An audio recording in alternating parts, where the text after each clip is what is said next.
This is a story told to me by my teacher, who was Rabbi Mendel Futterfest. There's a picture of him. See the picture? It's very difficult because these pictures, there's a glass on it, so it reflects. But there he is, Rabbi Mendel Futterfest. And he told me the following story.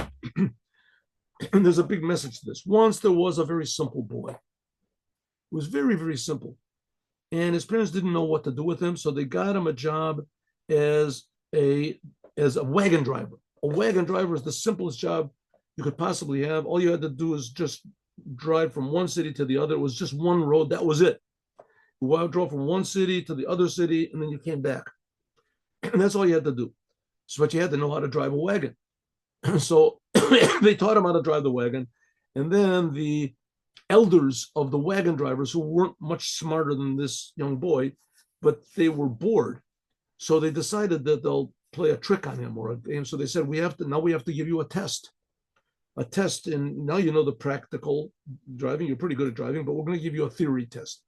So they said, okay, what do you do if the horses start to go wild? So he thought for a while. He was really sweating. And he said, I do this and that. I hit them with this, and I say, whoa, whoa. Very good. He said, now what do you do, young man, if one wheel falls off? So he says, well, if one wheel falls off, I remember how do you do it? I could do it. No, you have to tell us.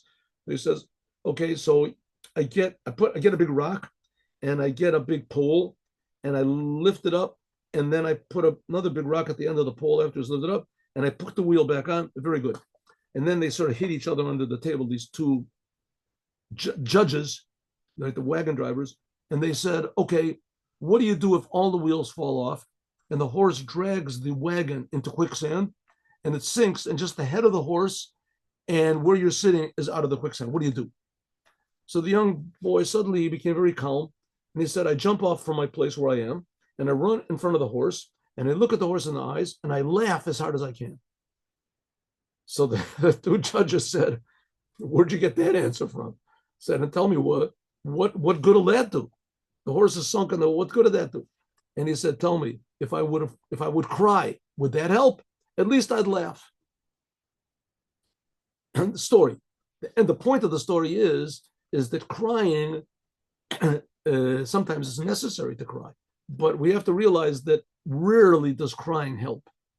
Rarely does crying help, and that if you're crying to God, maybe, but then there's a limit to that also. But at least don't lose your good. You can lose everything. At least don't lose your good attitude.